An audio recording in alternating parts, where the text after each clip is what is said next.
Hey, and welcome back to the Founder Shift podcast. I'm your host, Jessica Noon. Today, I want to get really specific about these growth stages that we're about to come up on, what they look like, and how to not burn down your business in a couple of years or even in 1 year when it's completely unrecognizable. That sounds really scary, but it's actually the point. If you wanted to stay at this size with this team forever, you certainly could. You have that option. But if you're here, you're probably looking for more. What most founders don't expect is how radically and how often your business changes, pretty much the moment that you start bringing people on. So today, I want to talk to you about those different shifts that you can expect. Businesses that grow quickly, they don't just get bigger, they transform many, many times over the course of a few short years. And you might be surprised at how early those first shifts hit you. Your entire way of working, your own role, the way you do business changes. And if you do it right, it can be a really good thing. And there are two ways this normally goes. One is you expected this, you designed for this. Now, that's really actually quite unusual if it's your first time at or beyond this stage of business that you're at right now. More commonly, in 5 years, you want to burn it down because it's outgrown all of your expectations and it's kind of gotten away from you. So my goal with this podcast episode is to give you a huge power, the power to know what is coming. As someone who's been working in the change and culture transformation arena for many years, I can tell you exactly what the biggest shifts are that happen whether you plan them or not, exactly what they can turn into if you stay in a reactive mode. And I'll give you the biggest needle movers at each stage that if you focus on them, you're in control of the way your business transforms, not the other way around. So let's dive in. Now, that first shift, it's when you're going from solopreneur to CEO for the first time. You probably have about 1 to 5 employees. Here, every single person changes everything. The dynamics of what it's like to work day to day, the outcomes that you're able to achieve. You go from being the entire business to suddenly having to manage all these moving parts. Now, you're probably still really close to every decision. You're probably still the outcome creator. And for most of you, that's fine. At this stage, you usually have on your team the intern, the assistant or the VA, and maybe a family member, right? Because you already trust them. You already know what you're getting from them as a person. And sometimes they have the skills to help you out and to build with you, sometimes not. But what most founders don't realize is that this shift from 0 to 5, it's mostly about you. It's how you manage your own workload, the culture that you want to have with yourself. Because yes, you can start thinking about culture, even if it's just you and one other person. Even if it's just you can start thinking about culture. Culture is the actions and the decisions that are supported and rewarded. So what are you rewarding yourself for?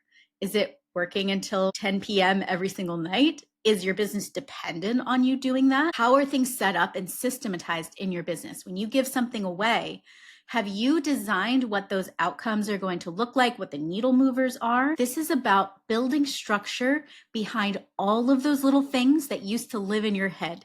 Now, if you've ever said it would be faster for me to do my emails myself, or it would be faster for me to set up this calendar event rather than hand it over, my friend, you are in this stage. And if you continue to say yes to that little voice that says, I have to do this because I'm fast, you're going to limit yourself. And that's really not what we're working towards here. My goal for you is to build an expansive business that can scale itself ultimately. In hiring, bad hires hurt the most here. There's really no buffer. So every mismatch hurts your revenue, energy, morale directly. Now, I get the impulse, right? I'm a big experiential learner, and it's actually something that I've infused into big organizations, this try it and find out type of mentality. So I totally get the impulse to do it. It can feel like learning, but it also can burn cash and burn your confidence. So following this typical advice of like hire slow, fire fast, like get rid of people. If you don't do the audit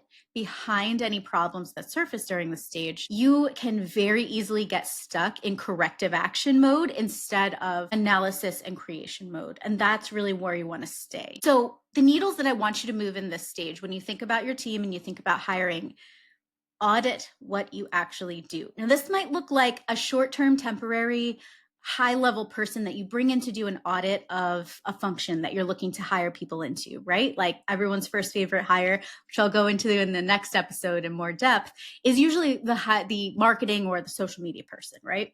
So bringing in someone who is a high expert in that to look at exactly what you're doing, make little improvements, and then help you systematize it, that will go so far towards helping you actually scope out who you need, what they need to do. It's a lot better than just saying, I'm going to hire someone and then they'll figure it out. Have a high level expert to do that audit, to help you systematize, and then bring someone on into a clean system that you can teach them and onboard them into. Build rhythms, even from your first hire. Get into a rhythm that works for both of you. Do simple check-ins often. Don't wait for some sort of formalized performance review that you might have experienced in corporate. The world doesn't work like that when you're a founder. But you do need to understand deeply what outcomes everyone is supposed to be producing and whether or not they're being effective. If you get really good at this, by the way, location does not matter. Everyone is making a big deal about return to office. Should I be remote? You can have a fully remote team. And if you're very clear on the outcomes every single person is meant to produce, then location shouldn't matter because you'll know if the work is getting done. That brings me to my second shift, and it's assistance to experts. Now, this is when most people find me. Now, design of even your first hire is definitely something that I work with, but most people who come into my accelerator are at this assistant to expert phase. In this world, you're starting to realize, okay, I'm getting a couple of hours back, but in fact, I'm still only able to do what I've done before. And I really want my business to grow beyond this. I really need to rethink how I'm doing everything. How do I add more capabilities into my business? This is the core question that we always start. Your business model is proven, but what can you do beyond it? And who do you need? And who do you need on your side who can take over some of the outcomes for you? So in the first stage, you'll remember we talked about you're probably still producing all the outcomes. That's pretty normal. Many people want to stay there. But if you want to get away from that and you actually want to like go on vacation and not be tied to your laptop, then you have to start thinking about people with different, deeper expertise who can help build on what you are doing rather than just maintain it. Now, I say this a lot, but the goal here is to create a foundation with roles that can build on and do better than what you've achieved before. You're looking now for mid to high level experts. You're looking for, they could be part-time, but you might be looking for your first full-timer, your first real strategic hire. And it's probably going to be a pretty custom one. You want someone who has that strategic mindset, somebody who can look across all of the, fires to put out and say, what are the patterns? What are the root causes? They need to be your first line of analysis across all the little things, all the little micro decisions that happen in your business every day. Now, the risk of being reactive to this and not working ahead of it is that this is where trial and error gets really expensive. So depending on the study that you're looking at, every bad hire costs you between $15K and $25K per hire. And so let's just say 2 hires don't work out. You're easily burning $50K. Then you have to do it all over again. Most founders find the right person because they come walking through the door. But we don't build our business on luck. And so this is where someone like me can teach you how to design and evaluate those hires is really critical. If you don't know how to do this, you typically would spend about 3 to 5 years to get this right. Okay. And if you make 5 hires a year and then next year they don't work out, you're burning 6 figures that you could have easily spent on a well-designed and higher level person who could have been achieving results in your business all that time. So that's kind of the risk of this trial and error. A reactive approach to this looks like you continuing to bring on just helpers, right? Helpers, maintainers, chasing quick wins instead of building long-term strategies, and confusing activity with growth and advancement. So what do you do about it? The key needles, the shifts that you could do on purpose, go back to basics, go back to design basics, okay? Define the long-term outcomes you want your business to produce, right? That could be money, that could be new capabilities, whatever. And then instead of getting things off your plate, which of course you also want to do, think about outcomes. What outcomes do I not want to be the one to produce anymore? Then design long-term profiles for the roles and the functions that ultimately your business will have. Even if you don't hire full functions right away, you are bringing in people right now who have the capability to lead functions in the future. And so evaluating leadership capabilities right alongside technical expertise is going to be super critical here. And then build a simple performance and feedback architecture. You want to be catching things early here. When they say fire fast, this is what they mean. Now, it doesn't mean that you can't be risk tolerant to a certain degree. It doesn't mean that you have to fire everyone as soon as they make a mistake. I'm going to be honest, it's going to take about 90 days for your person to get up to speed. But having very, very clear performance milestones within those 90 days makes all the difference. So design exactly what they're going to produce, how they're going to produce it. And I'm not talking about a step A, step B, roadmap, blueprint that they have to follow, but playbooking is really important. Onboarding is important, and setting goals that are achievable and realistic in the first 90 days. You'll know if that person is going to be a fit long-term. Then let's say you're past about 10 people and you want to double again. That next stage is when you go from experts to teams. So like I said, the people that you bring on in the previous stage, they're usually the people that you want to grow into leaders of a function. They can now help you with hiring and talent decisions. They can now help you build out a team underneath them if you've designed that role right with leadership experience and capabilities. And you know how to evaluate people against very strong metrics. So coordination of the results become almost as important as the actual execution. The risk of reacting at this level when you're building out full teams is that you're throwing like SOPs at the problem, right? You're saying, well, this system, this process worked before. Why is it not working at scale? This is also where silos start to form. As soon as you have even the smallest team of 2 people, right? There is a risk that they are experts in their field and they will be experts only in their own field and they will produce what they need to produce unless there's some cross functionality built in right from the get-go. So here you want to start talking to them about what is best for the mission, what is best for the team. You can encourage them to set boundaries as long as boundaries are a healthy conversation between what's right for the business, what's right for the team, and what's right for the individual. That is how you produce flexibility in your organization. And that 10 to 20 mark, that experts to teams, that's a really important time to be focusing on that. I've seen teams grow to about 50 people without ever talking about this. And what happens is that either you get teams with absolutely no boundaries whatsoever, which end up being a little bit dysfunctional, or you get all of these individual boundaries that don't mesh, that don't go together. You know, you have these hard boundaries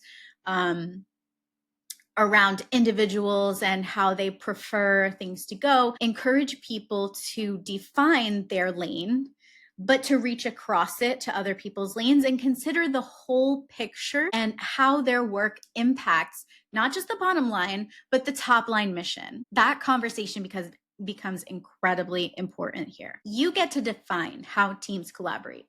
Now, you should come up with these systems of collaboration with your team because everyone is going to have, as I say individual boundaries and individual preferences of communication, but ultimately it's your job to figure out how that system should work optimally. Clear handoffs, clear decision owners, and shared metrics that everyone works towards together. If you have those shared metrics, it makes your life a whole lot easier.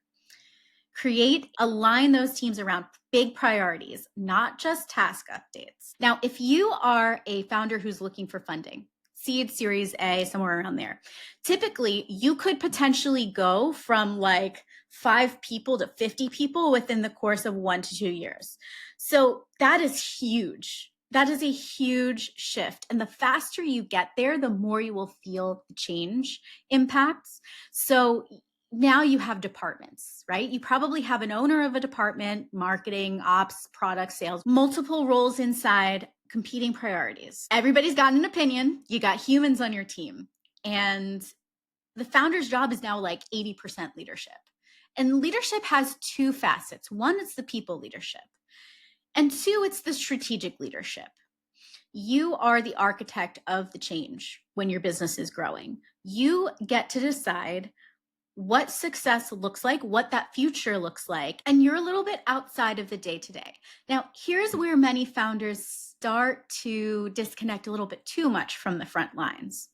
Now that they're not specifically building and designing and coding the product, or they're not specifically coaching every client, or they're not, connecting in the same way that they were, it's easy to lose track. And so when you're going from teams to full functions, you're needing day-to-day leaders who can stand in for you in terms of communicating that strategy and that mission, unifying teams around these shared common goals. This narrative seems really simple, but everyone forgets about it when stress is high. Ultimately, stress times that's the most important time to do it. This is an unsexy answer, but reporting lines need to be so clear. You cannot individually manage everybody at a 50-person team.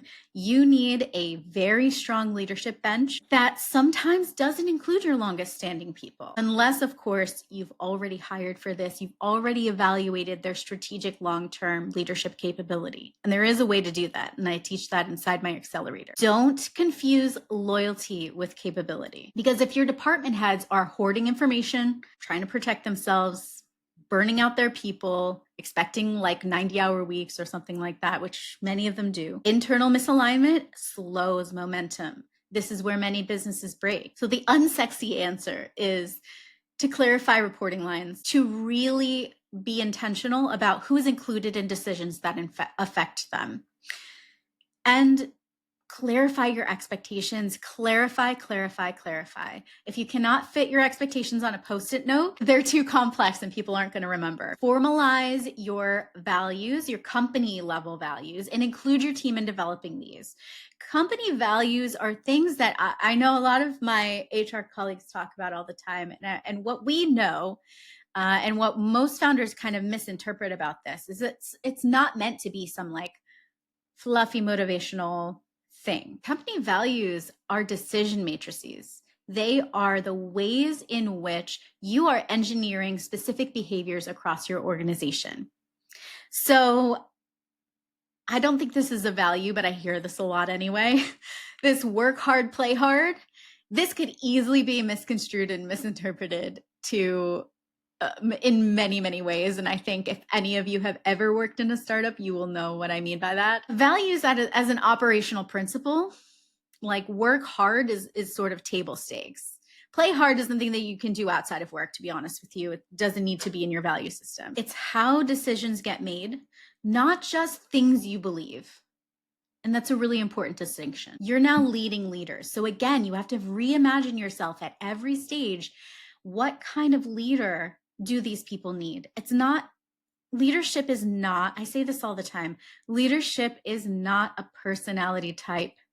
It is a set of actions and decisions, just like culture. Shifting your focus from this is my leadership style to what sort of leaders does my business need now, and working on those capabilities within yourself. It can be done. There are practical ways to build new skills at every single level of leadership.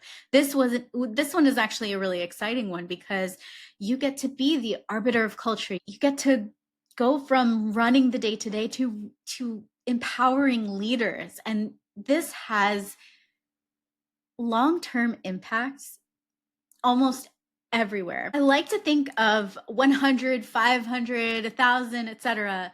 Most people think that business maturity equals total stability. But if that were true, I would not have a consulting business on culture change. So in addition to my work with founders, I also am a culture transformation consultant for existing businesses that are going through big moments of change. And usually this is when the culture hasn't been engineered and designed from day one. It's just been kind of like the things on a poster, or work hard, play hard, that sort of thing. And so that's not enough to engineer a culture. And so when it hasn't been done on purpose, usually people call me in to say, okay, everything is changing so fast and the way that people are working has not caught up. That's the core problem that I'm usually fixing. So they've hit this maturity milestone and they think, wow, now things can be stable and we don't have to worry about change, right?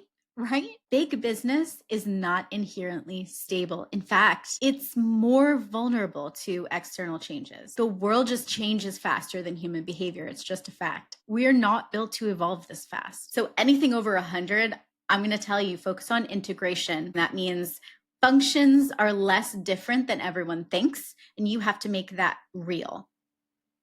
Culture, leadership, career growth, keeping your people. Just like we talked about the cost of a bad hire, it's even more expensive to fill a leaky bucket when you are looking at a high turnover situation. Remember, cross-functionality is engineered. Culture is engineered.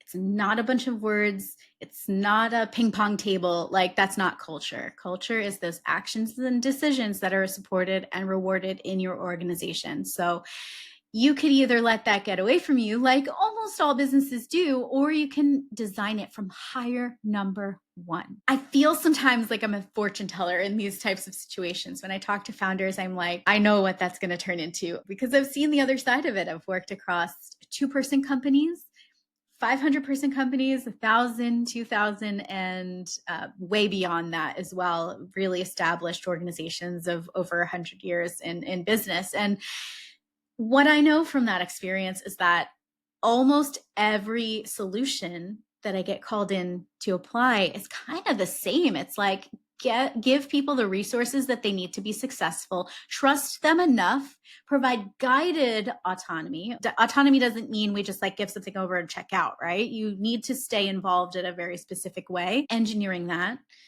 Thinking about culture from day one because you are included in the culture. What kind of business would you work in if this wasn't your business? Design matters more than the headcount. If you want huge results with a small team, it becomes even more important to design up front rather than slap a job title on it, hope for the best, try to get a high-level experienced person and then bring them in and say, hey, can you solve this? Role scope, success factors, evaluation in the interview process and during the person's tenure. If you haven't designed those and you don't know how to answer those questions and you can't imagine what I'm talking about, take a pause before you hire and bring in somebody high level to do an audit of whatever function it is that you're trying to give away.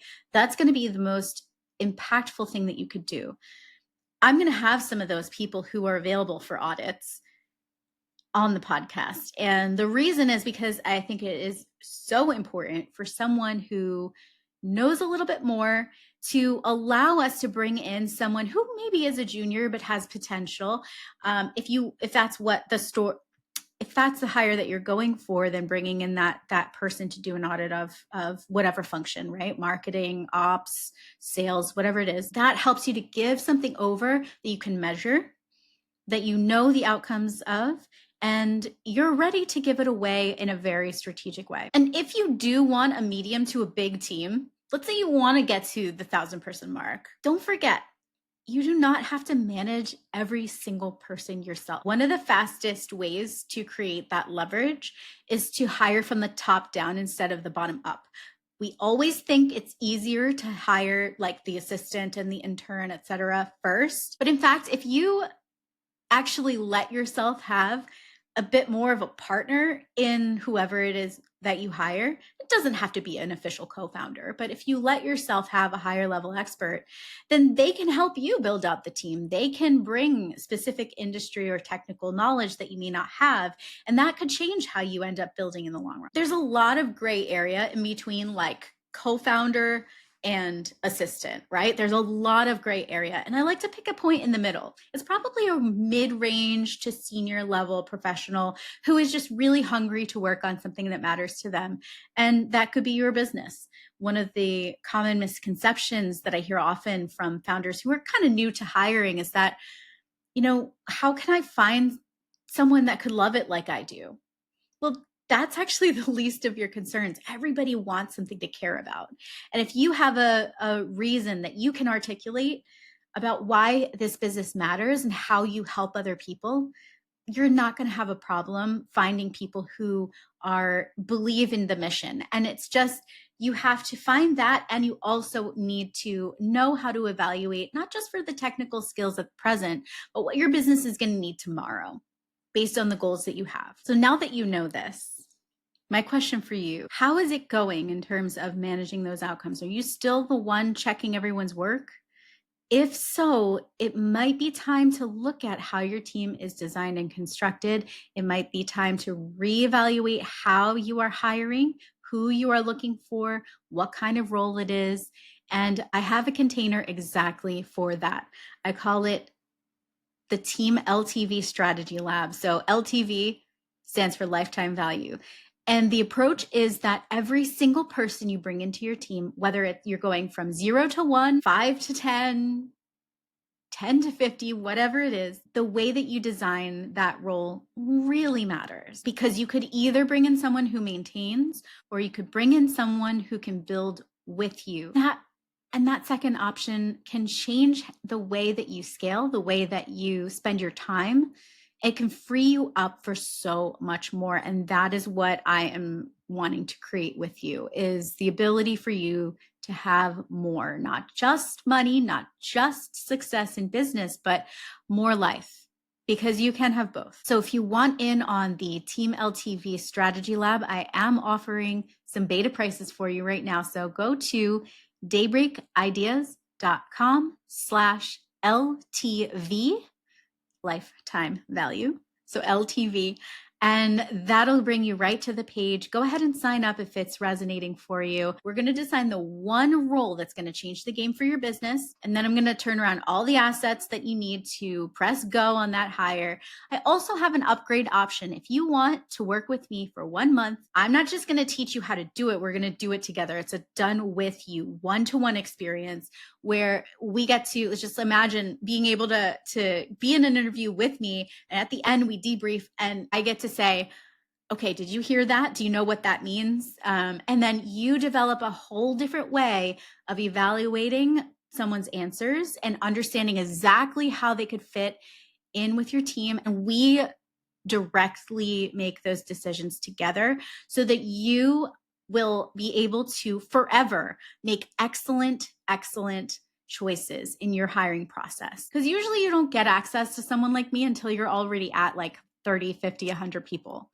But I wanted to make this available way earlier on. So even if this is your first hire that you're looking at, or your first 5, or you're looking at your team of contractors and you're saying, I think I'm ready for an employee, this is the perfect moment for Team LTV Strategy Lab.